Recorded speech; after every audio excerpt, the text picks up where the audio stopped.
Telugu Desam party జాతీయ ప్రధాన కార్యదర్శి శ్రీ నారా లోకేష్ గారికి జన్మదిన శుభాకాంక్షలు.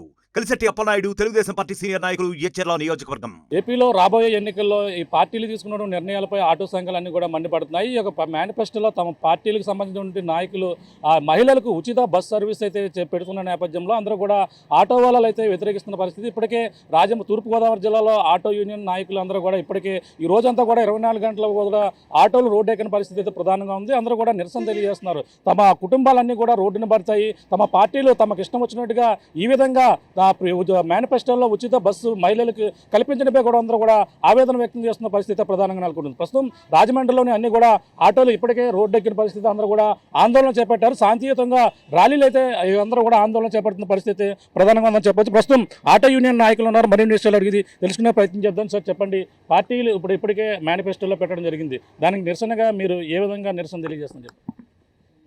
మేము అధికారంలోకి వస్తే మహిళలకి ఆర్టీసీలో ఉచిత ప్రయాణం అని చెప్పేసి ఒక పార్టీ మేనిఫెస్టోలో పెట్టింది. అలాగే ఇతర పార్టీలు కూడా మేము కూడా దాన్ని అమలు చేస్తామని చెప్పేసి అనేటువంటి పరిస్థితి ఏర్పడినప్పుడు ప్రతి ఆటో కార్మికుడు తెలంగాణలో ఇప్పటికే ఆటో కార్మిక కుటుంబాలు రోడ్డున పడిపోయాయి. మళ్ళీ ఇప్పుడు మన ఆంధ్రప్రదేశ్లో పెడితే మనం ఏమైపోతాం అనేటువంటి భయం, ఆందోళన ఉంది. అలాగే తెలంగాణలో కూడా ఇటువంటి కార్యక్రమాన్ని తీసుకుని అక్కడ కూడా అమలు చేయడం కూడా జరిగింది. ఈ నేపథ్యంలో దరిదాపు ఆంధ్రప్రదేశ్ రాష్ట్రంలో 20 లక్షల ఆటో కార్మికులు ఉన్నారు.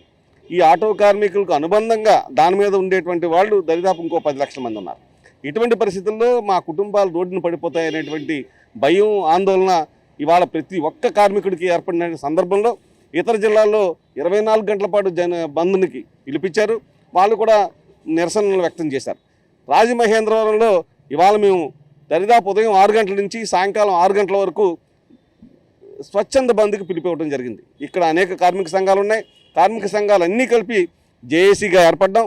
జేఏసీగా ఏర్పడి ఇవాళ మేము ఆ కార్యక్రమాన్ని రూపొందిస్తే ఇవాళ దరిదాపు 15 నుంచి 20 వేల ఆటోలు రాజమండ్రి పరిసర ప్రాంతాల్లో ఉన్నటువంటి 20 వేల ఆటోలు ఇవాళ స్వచ్ఛంద బంద్లో పాల్గొన్నారు. అలాగే ఇవాళ కోటిపల్లి బస్టాండ్ నుంచి కోటకుమ్మం వరకు జరిగినటువంటి శాంతియుత ర్యాలీలో వేలాది మంది కార్మికులు కూడా పాల్గొన్నారు. మేము పార్టీలకు కూడా చెప్పేది ఒకటే, మా పొట్ట కొట్టొద్దు. దయచేసి మీరు ఏ ఉచిత పథకం పెట్టినా బోత్ పార్టీస్ని ఆలోచించుకుని ఉభయతారకంగా ఉండేటటువంటి పరిస్థితి ఉండాలి తప్ప మీరు పెట్టినటువంటి ఏదైతే ఆ పథకం ఉందో ఆ పథకం వల్ల కొన్ని కుటుంబాలు రోడ్డు పడిపోయేటువంటి పరిస్థితిని ఏర్పడకుండా చూడవలసినటువంటి నైతిక బాధ్యత మాత్రం మీ మీద ఉందని చెప్పేసి ఇవాళ మేము అందరం కలిసి జేఏసీగా ఏర్పడినటువంటి మేము అందరం కలిసి అదే ప్రభుత్వానికి కానీ ఇతర పార్టీలకు కానీ విన్నపం చేసుకుంటున్నాం.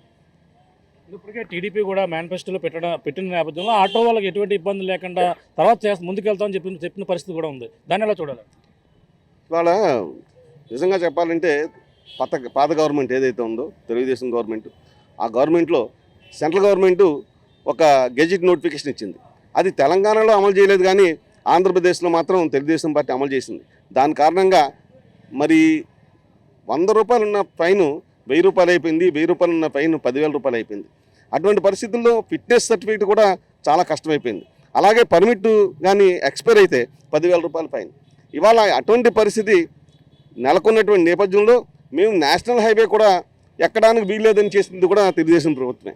ఇవాళ ఆయన పెట్టేటువంటి పథకం వల్ల మా బతుకులు ఇంకా దిగజారిపోతాయనేటువంటి భయం కూడా మాకుంది. ఇవాళ ఏ పార్టీని మేము విమర్శించట్లా, అప్పుడు ఉన్నటువంటి పరిస్థితుల్లో మీరు పెట్టారు. ఇవాళ జగన్ గారి ప్రభుత్వం కనీసం సంవత్సరానికి 10,000 రూపాయలైనా ఇవాళ ఆటో కార్మికుడికి ఇస్తున్నాయి. మా కేసు మా కష్టం కేసు చూసినటువంటి ప్రభుత్వం ఏదైనా ఉన్నదంటే నిజంగా వాళ్ళే. ఇవాళ వాళ్ళకు కూడా మేము రిక్వెస్ట్ చేసేది ఏంటంటే మీరు ప్రత్యామ్నాయం చూడండి. ఒకవేళ మీరు పెట్టినా అటువంటి పరిస్థితి ఏర్పడినప్పుడు మమ్మల్ని కూడా ఈ ఏదైతే ఈ చలనాల పేరుతో కానీ లేకపోతే గెజిట్ నోటిఫికేషన్ ద్వారా వచ్చినటువంటి ఫైన్స్ కానీ అవన్నీ కూడా పక్కన పెట్టి మాకు ఇన్సూరెన్స్ పథకాలకి వాటికి ఉన్నటువంటి వేలాది రూపాయలు ప్రభుత్వానికి కడుతున్నాం కాబట్టి వాటిని సమన్వయం చేయండి, దాన్ని తిరిగి ఆలోచించుకోవాలని చెప్పి మాత్రం ప్రభుత్వానికి విజ్ఞప్తి చేస్తున్నారు. పక్కన టీడీపీ ఇంకా అధికారంలో వచ్చిన మాత్రమే చేస్తున్నారు కానీ ఇప్పుడు ఉన్నట్టు అధికార పార్టీ వైసీపీ కూడా ముందుగానే పెట్టే యోచనలో ఉన్నారు. అలాగే ఇప్పుడు మీరు ఏదైతే చలనాల రూపంలో ఉన్నటువంటి ఆటో కార్మికులు ఏ విధంగా ఇబ్బంది పడుతున్నారు, ఒకవేళ ఇప్పుడు వైసీపీ అధికారం ఇప్పుడు ఉన్నటువంటి ప్రభుత్వం వెంటనే అమలు చేస్తే మీ పరిస్థితి ఏంటి? ఇప్పటివరకు అయితే ఆ గవర్నమెంట్ పెట్టినటువంటి ఏవైతే ఫైన్స్ ఉన్నాయో ఈ గవర్నమెంట్లో ఆ ఫైన్స్ వేయలేదండి. నిజంగా చాలా మటుకు మాకు అన్ని విధాలుగా కూడా కొంత నష్టం కష్టం చూసినటువంటి సందర్భం ఏర్పడింది. ఇవాళ మా కేసు ఆలోచించిన ప్రభుత్వం ఏదైనా ఉందంటే జగన్మోహన్ రెడ్డి గారి ప్రభుత్వమే. ఇవాళ వాళ్ళకు కూడా మేము చెప్పేది, ఆయన కూడా మేము చెప్పేది ఒకటే, ఇటువంటి పరిస్థితి వచ్చినప్పుడు మీరు ఆలోచించగలరనేటువంటి నమ్మకం మాకుంది. అందువల్ల మేము కూడా ఈ ప్రభుత్వాన్ని కోరుకుంటాం. ఒకవేళ చూస్తే తూర్పుగోదావరి జిల్లా వ్యాప్తంగా ఎంతమంది ఆటో కుటుంబాలు వీధిని పడే అవకాశం ఉంటుంది? చాలా మామూలు వేలల్లో కాదండి, దరిదాపు ఈ తూర్పుగోదావరి జిల్లాలో దరిదాపు ఒక 70,000 మంది పైచిలుకే ఆటోలు తూర్పుగోదావరి జిల్లాలో. ఉభయ గోదావరి జిల్లాల్లో అంటే పాత గోదావరి జిల్లాలో అయితే 1,00,000 మంది పైన వాళ్ళ నిరాశ్రయులు అయ్యే పరిస్థితి ఉంది, ఉపాధి కోల్పోయే పరిస్థితి ఉంది. ఇవన్నింటినీ ఆలోచించుకోవాల్సినటువంటి పరిస్థితి ఇప్పటి ప్రభుత్వానికి ఉంది.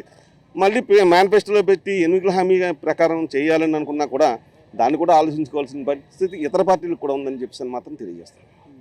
చెప్పండి, ఇప్పటికే మీరు ఏ విధంగా దీన్ని వ్యతిరేకిస్తున్నారు? ప్రధానంగా ఎంతమంది మీరు ఆ యూనియన్ ఈరోజు నిరసన తెలియజేస్తున్నారు? మేము ఒక 10,000 మంది ఉన్నామండి. ఈరోజు మాకు జరిగిన కార్యక్రమంలో ఒక 10,000 మంది పాల్గొన్నారు. అన్నయ్య గారి ఆధ్వర్యం ఏంటి, జేఏసీలో కూడా అందరూ కూడా కమ్యూనిటీగా ఉండి మేము పోరాడాం. మాకు ఒక న్యాయం జరుగుతుందని చెప్పేసి మేము అనుకుంటున్నాం. అంటే దీనికి ఆచరణ చేయకపోతే ఏ విధంగా మీరు ముందుకెళ్ళాలని కార్యాచరణ ఉంటుంది? జేఏసీ తరపున మేము ఆచరణ అంటే అండి దేనికైనా మేము సిద్ధంగా ఉన్నామండి. మా వెనకాల పెద్ద పెద్ద నాయకులు ఉన్నారండి. వీళ్ళ రాజకీయ లబ్ధి గురించి, రాజకీయ నాయకులు రాజకీయ లబ్ధి గురించి, వాళ్ళ పదవుల గురించి మమ్మల్ని బలి చేయొద్దని మేము కోరుకుంటున్నామండి. చెప్పండి, మీరు చెప్పండి. ఇప్పుడు రోజుకి ఒక ఆటో వేస్తే రోజుకి ఎంత వస్తుంది? అలాగే మీ కుటుంబంలో ఎంతమంది దీనిపై ఆధారపడి ఉంటారు? ఒక ఆటో సభ్యుడు ఉన్నాడంటే ఒక ఆటో డ్రైవర్ వెనకాల 4 కుటుంబ సభ్యులు కంపల్సరీ ఉంటారండి. భార్య అవ్వచ్చు, బిడ్డలు అవ్వచ్చు, తండ్రి అవ్వచ్చు. ఆటో డ్రైవర్ ఉదయం నుంచి సాయంకాలం వరకు రాజమండ్రి సిటీలో కష్టపడిన ఆటో డ్రైవర్ మినిమం 500-600 రూపాయల వరకు మాత్రం సంపాదించగలరు. గత ప్రభుత్వం ఉన్నప్పుడు చలానా రూపంలోనే ఎక్కడ పడితే అక్కడ మాకు విపరీతమైన కేసులు రాసేవారు. ఇప్పుడు ప్రస్తుత గవర్నమెంట్లో మాత్రం మేము ఈ 4 ఏళ్ళ బట్టి అటువంటి ఇబ్బందులు అయితే మేము ఎదుర్కోలేదు. ఎప్పుడు మాకు డిపార్ట్మెంట్ వారు కానీ ఇటు ఆర్టీఓ గారు కానీ కాగితం మీద పెన్న పెట్టి కేసులు రాసిన పరిస్థితి అయితే ఈ రోజు వరకు జరగలేదు, చాలా వరకు తక్కువ. దానివల్ల ఇప్పుడు వచ్చేటటువంటి ఈ ఫ్రీ బస్ అనేది అటువంటిది పెడితే మాత్రం టోటల్గా మా కుటుంబాలన్నీ కూడా వీధిని పడిపోయే పరిస్థితి ఉంది. ఇప్పటికీ అంతంత మాత్రంగా ఉన్నదండి మా వ్యాపారం కానీ మా జీవన కొనసాగింపు. ఈ ఫ్రీ బస్ అన్నది కానీ అమలు జరిగినట్టయితే టోటల్గా మా రోడ్డు మీద పడిపోయే పరిస్థితి ఉంది. కాబట్టి ఏ గవర్నమెంట్ అయినా ఉండే మా గురించి మా కార్మికుల తరపున ఆలోచించాలని చెప్పేసి మా వినతం. ఎన్నాళ్ళ నుంచి మీరు ఆటో తోలుతున్నారు మొత్తం ఈ రాజమండ్రిలో? నేను 91 నుంచి తోలుతున్నాను సార్. 1991 నుంచి నాకు 32 సంవత్సరాల అనుభవం ఉందండి ఆటో ఫీల్డ్లోని. అప్పటి నుంచి నేను ఆటో ఫీల్డ్లోనే ఉన్నాను. అంటే ఈ ప్రభుత్వం మరి ఇప్పుడు ఉన్న వైసీపీ ప్రభుత్వం త్వరలో రేపు మాపు పెట్టేసే అవకాశం కూడా ఉంది. అంటే ఆ టీడీపీ పార్టీ పెడతాదనే ఉద్దేశంతో పెడతా అంటున్నారు. దాన్ని ఎలా చూడాలి మరి? ఇప్పుడు ఉన్నటువంటి గవర్నమెంట్ వల్ల ఇప్పటి వరకు అయితే ఆటో డ్రైవర్లు ఎవరు కూడా పెద్దగా ఇబ్బందులు పడలేదండి. ఇదే పాలసీ కానీ తీసుకొచ్చి పెట్టాల్సిన పరిస్థితి వస్తే మా వైపు నుంచి కూడా ఆలోచించి మాకు ప్రత్యామ్నాయం చూపించాలని మాత్రం గవర్నమెంట్ కోరుకుంటున్నాం. అదేవిధంగా ప్రత్యేకమైన చూపిస్తాం, మీరు ఎటువంటి అధైర్య పడొద్దని చెప్పేసి ఇటీవల టీడీపీ సంబంధించిన చంద్రబాబు నాయుడు కూడా చెప్తున్న పరిస్థితి. దాని ఎలా? ప్రత్యామ్నాయం ఏంటన్నది మాత్రం చంద్రబాబు నాయుడు గారు తెలియజేయలేదండి. అది తెలియజేస్తే కొద్దిగా ఆటో డ్రైవర్లు ధైర్యంగా ఉండే పరిస్థితి ఉంటుంది. ఆయన ఏం చేస్తారన్నది చెప్పలేదు. మీరేమో అధైర్యపడొద్దు, నేను వస్తే మాత్రం ఆటో డ్రైవర్ల గురించి ఆలోచిస్తారన్నారో తప్పించి మహిళలకు ఫ్రీ బస్ అన్నది మీరు అనౌన్స్ చేశారు. అనౌన్స్ చేసిన విషయాన్ని అదే అనౌన్స్మెంట్ ఆటో డ్రైవర్లకు కూడా మీరు ఏం చేస్తారనేది మీరు అనౌన్స్ చేస్తే డ్రైవర్లకు ధైర్యంగా ఉండే పరిస్థితి ఉంటుంది. కానీ ఆ అనౌన్స్మెంట్ టీడీపీ గవర్నమెంట్ నుంచి రాలేదండి. దానికోసం ఈ ఆందోళన. చెప్పండి, మీరు చెప్పండి. ఇప్పుడు మొత్తం ఈరోజు ఏ విధంగా నిరసన చేస్తున్నారు? అలాగే ఇప్పుడున్న ఉచిత మహిళలకు ఇది ఇస్తున్నటువంటి పథకం ఏదైతే దాన్ని ఏ విధంగా మీరు ఇదవుతున్నారు? ఈ యొక్క పథకం వల్ల ఆటో డ్రైవర్ ఫ్యామిలీలు చాలా ఇబ్బంది పడే స్థాయిలో ఉంది. కాబట్టి ఈ గవర్నమెంట్, ప్రజెంట్ ఉన్న గవర్నమెంట్, జగన్ గారు గవర్నమెంట్, ఆటో డ్రైవర్ కష్టాలు తెలిసిన నాయకుడు, ఆటో డ్రైవర్లు బాధలు కష్టాలైన పాదయాత్రలు చూసి ఆయన మాకు చేసిన కార్యక్రమాలు చాలా మంచి కార్యక్రమాలు చేశారు. ఆయన మాకు అన్యాయం చేయరని మేము అనుకుంటున్నాం. మా పరిస్థితులు ఆయన తెలుసు. జగన్ గారికి ఖచ్చితంగా మాకు న్యాయం చేస్తారని మేము నమ్ముతున్నాం. ఈ పథకం వల్ల ఆటో కుటుంబాలు మొత్తం రోడ్డు పడవలసిన పరిస్థితి అయితే వస్తుంది. ఈ పథకాన్ని ఖచ్చితంగా రద్దు చేయవలసిందిగా కోరుతున్నాను. రెండు పార్టీలు కూడా అమలు చేసే యోచనలో ఉన్నారు. చేస్తే మీరు ఏ విధంగా కార్యాచరణతో ముందుకెళ్తారు? ఖచ్చితంగా మేము దీని మీద పోరాడతామండి. ఖచ్చితంగా ఇది కంపల్సరీ అయితే. ఇదేంటంటే వాళ్ళు ఏమైనా ప్రత్యామ్నాయం చూపిస్తా అంటున్నారండి టీడీపీ గవర్నమెంట్. వాళ్ళు ఏమంటున్నారంటే ప్రత్యామ్నాయం చూపిస్తాం, ముందు వాత పెట్టేసి తర్వాత వెనపసలు వస్తా అంటాడండి. అతన్ని అయితే మేము నమ్మే పరిస్థితుల్లో లేవండి. మాకు కొద్దో గొప్ప ఈ గవర్నమెంట్లో మాకు చేసింది ఏదో ఉందంటే వైసీపీ గవర్నమెంట్లో మాకు చాలా బాగా చేసిందండి.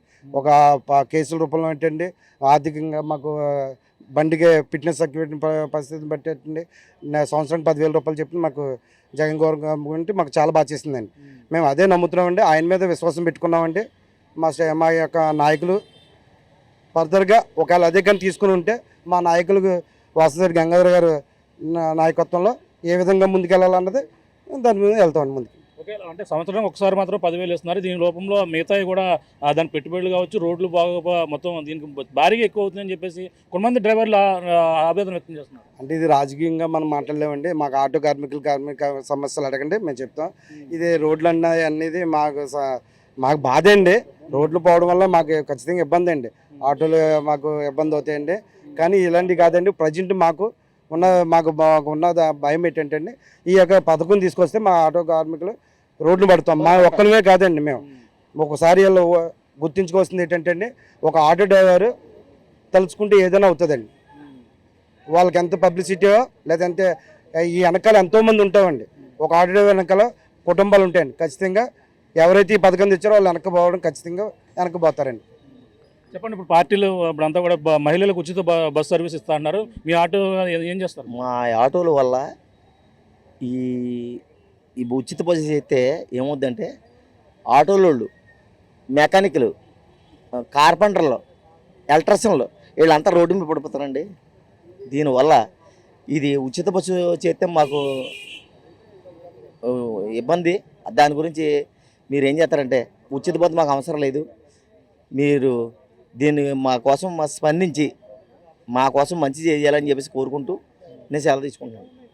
చూస్తున్నాం, ఇది పరిస్థితి. ఇప్పుడు అంతా ఎట్టి పరిస్థితుల్లో కూడా ఇప్పుడు పార్టీలు అమలు చేస్తామన్నటువంటి హామీలు ఏవైతే మేనిఫెస్టోలో పెడుతున్నటువంటి ఈ మహిళలకు ఉచిత బస్సు సర్వీస్ని అయితే పూర్తిగా ఆటో నాయకులందరూ కూడా దీన్ని అయితే వ్యతిరేకిస్తున్నటువంటి పరిస్థితి ప్రధానంగా కనపడుతుంది. అంటే ఆ కర్ణాటకలో అమలు చేస్తున్నటువంటి ఉచిత బస్సుతో అక్కడ సక్సెస్ అయింది. అలాగే తెలంగాణలో కూడా పెట్టిన నేపథ్యంలో అక్కడ కూడా పార్టీలు అయితే అధికారంలో రావడం జరిగింది. ఈ నేపథ్యంలో తెలంగాణలో ఇటీవల ఆటో డ్రైవర్లంతా కూడా ఈ రోడ్డును పడినటువంటి పరిస్థితి ఉంది. అలాగే కుటుంబాలు కూడా ఇప్పటికే ఏం చేయాలనో అదంతా కూడా ఆవేదన వ్యక్తం చేస్తున్నారు. కానీ ఇదే పరిస్థితి ఏపీలో కూడా అమలు చేస్తే మాత్రం ఎట్టి పరిస్థితుల్లో మేము స్వాగతించేది లేదు. కానీ ఇప్పుడు ఉన్నటువంటి పార్టీలన్నీ కూడా వాళ్ళ అధికారం కోసం చలాయించేందుకు కూడా ఇటువంటి నిర్ణయాలు తీసుకుని ఇటువంటి హామీలు పెట్టడం జరుగుతుందని, ఏదేమైనా ఈ ఉచిత బస్సు సర్వీస్ అనేది కూడా ఈ యొక్క మేనిఫెస్టోలోంచి తీసివేయాలంటూ అలాగే రెండు పార్టీలకు సంబంధించిన నాయకులందరూ కూడా ఈ ఆటో యూనియన్ నాయకులందరూ కూడా కోరుతున్న పరిస్థితి ప్రధానంగా ఉంది. ఈ లేని పక్షంలో మొత్తం రాష్ట్ర వ్యాప్తంగా ఈ ఉద్యమాన్ని మరింత తీవ్రతరం చేస్తామంటున్నారు. అదే ప్రధానంగా చూసుకుంటే ఇప్పుడు ఉన్నటువంటి వైసీపీ ప్రభుత్వం అమలు చేసినా సరే ఆ పార్టీకి కూడా మేము చెప్తున్న పరిస్థితి, వాళ్ళకి సంవత్సరానికి 10,000 రూపాయలు ఇచ్చినా సరే మేమంతా కూడా ఇప్పుడు ఈ యొక్క ఫిట్నెస్ సర్టిఫికేట్ కావచ్చు, అలాగే ఈ యొక్క ఆర్టీఏ అధికారులపై ఇది కావచ్చు, అన్నీ కూడా కొంచెం అందరూ కూడా సానుకూలంగా ఉన్నప్పటికీ కానీ ఇప్పుడు ఈ మళ్ళీ అధికార పార్టీ వైసీపీ కూడా చేస్తే దాన్ని పూర్తిగా మేము కూడా వ్యతిరేకిస్తామని చెప్తున్న పరిస్థితి ప్రధానంగా కలుగుతుంది. ఏదేమైనా ఈరోజు రాజమహేంద్రవరం మొత్తం ఆటోలు మొత్తం ఎక్కడికెక్కడ నిలిచిపోయిన నేపథ్యంలో ఆర్టీసీ బస్సులన్నీ కూడా కిక్కిరిసిపోయి ఎక్కడెక్కడ ప్రయాణికులు ఇబ్బంది పడుతున్న పరిస్థితి ప్రధానంగా కనపడుతుంది. ఏదేమైనా ఈరోజు శాంతియుత ర్యాలీతో పాటు అలాగే ఆటోలు బంద్ 24 గంటలు బంద్ ప్రకటించడంతో ఇక్కడ ఉన్నటువంటి రాజమహేంద్రవరం ప్రయాణికులందరూ కూడా తీవ్ర ఇబ్బంది పడుతున్న పరిస్థితి ప్రధానంగా కనపడుతుందని చెప్పొచ్చు. ఇది ఇక్కడ ఉన్న తాజా పరిస్థితి. మరిన్ని వీడియోస్ కోసం ఛానల్ ని సబ్స్క్రైబ్ చేయండి, లేటెస్ట్ అప్డేట్స్ కోసం వాట్సాప్ ఛానల్ ని ఫాలో చేయండి అండ్ లింక్ డిస్క్రిప్షన్ లో ఉంది.